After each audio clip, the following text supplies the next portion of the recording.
What if someone decided your identity before you could even speak? What if doctors, scientists, even your own parents, forced you to live a life that wasn't yours, all in the name of science? This is the story of a boy who was raised as a girl. Not by choice in nature, but by force, and it ended in tragedy. April 22, 1965, Winnipeg, Canada. Janet and Ron Reimer are beaming with joy.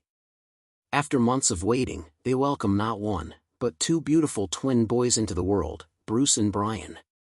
They are healthy, identical, and the perfect image of baby bliss. Their parents, working class and humble, dream of giving them a simple, loving life. But a quiet storm is already forming, one that will change Bruce's destiny forever. When the boys are around 7 months old, both begin having issues with urination. Doctors diagnose phimosis, a minor condition, and recommend circumcision. It was meant to be routine. But what happened to Bruce wasn't routine at all. The doctor chose to use an electrocautery needle, an experimental method using electricity to burn away the foreskin. A terrible error occurs. The device malfunctions, and Bruce's entire penis is destroyed. It is burned beyond repair. Ron and Janet are devastated. Their baby boy has been mutilated, and no one knows what to do next. They are desperate, and into their lives walks a man with a dangerous idea. Enter Dr. John Money, a psychologist from Johns Hopkins University. He's charismatic, respected, and most importantly, he has an agenda. Dr. Money believes that gender identity is not fixed at birth. He claims it's shaped by upbringing, by socialization, not biology. When he hears about Bruce, he sees more than a tragedy. He sees an opportunity. He tells the parents, raise Bruce as a girl, change her name, dress her differently. Treat her as female, she will adapt, she will become a healthy, normal girl. He even promises to monitor her progress and publish her as a success story, proof that gender is fluid and can be reassigned. The Reimers, terrified and lost, agree. At 22 months old, Bruce becomes Brenda. Brenda's testicles are surgically removed. Her parents begin dressing her in frilly dresses. They fill her room with dolls and pink toys. They stop saying he. They call her she. But no matter how hard they try, something is wrong. Brenda doesn't behave like other girls. She rips off her dresses. She prefers toy trucks over Barbies. She stands to pee, even though she can't anymore. By the age of 4, she's already fighting the world she's been pushed into. And no one is listening. Dr. Money continues to study Brenda and Brian. He insists on regular follow-up sessions. But they're not innocent visits. He forces the twins into bizarre, inappropriate exercises, claiming they're necessary for gender identity reinforcement. Some of these include simulated sexual acts, all documented in academic language. To this day, many of these methods are considered deeply abusive. Dr. Money, however, publishes articles declaring the experiment a total success. The scientific community applauds. He begins speaking on global stages. Gender is learned, he says. Look at Brenda Reimer. But Brenda isn't thriving. She's slowly breaking. School is a nightmare. Brenda is teased constantly. Her classmates know something is off. She doesn't walk like a girl. Talk like a girl. Sit like a girl.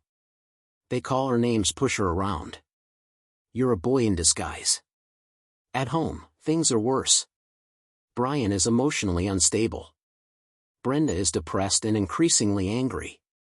By the age of 13, she refuses to see Dr. Money again. She tells her parents, I don't want to be a girl. And that's when Ron and Janet finally tell her the truth. They sit her down and explain it all. You were born a boy. Something went wrong. The doctors said it would be better to raise you this way. We thought we were doing the right thing. We're sorry. Brenda doesn't cry. She doesn't scream. She just says, I knew it. From that moment, Brenda dies. And David Reimer is reborn. At 14, David begins transitioning back into a male. He cuts his hair. Wears jeans. Adopts the name he should have had all along, David. Doctors begin hormone therapy and reconstructive surgeries to build a penis. It's a long, painful process, but it's the first time David feels hope.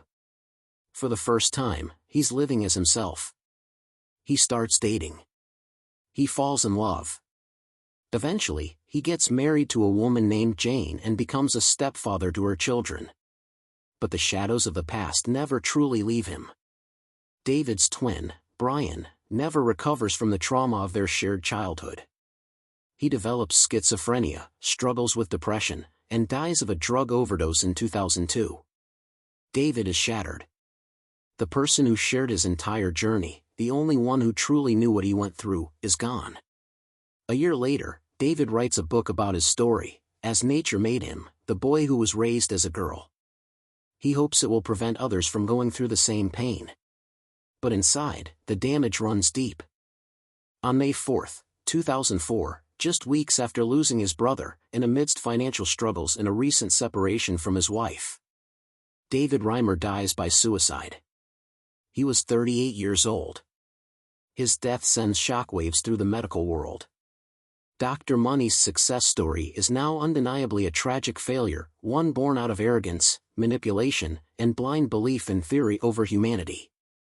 After David's death, the world finally starts asking the questions it should have asked decades ago. How did this happen? How could such a violation of identity be allowed? Why was a child sacrificed in the name of theory? Journalists, ethicists, and psychologists begin digging. The details are chilling. Dr. Money never reported Brenda's distress. He suppressed signs of failure. He called critics bigoted and ignorant. He never admitted that David's life had been destroyed by his ideology.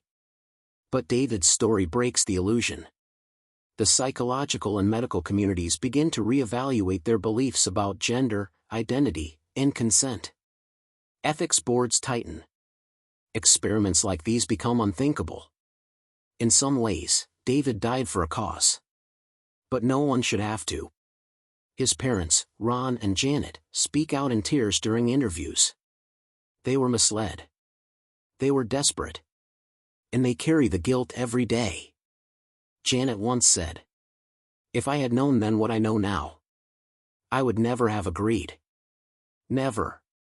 Today, David Reimer's story is taught in medical schools, ethics courses, and gender studies programs around the world. He has become a symbol, not of theory, not of politics, but of something deeper. Truth. His life reminds us that identity is not a costume you can change at will.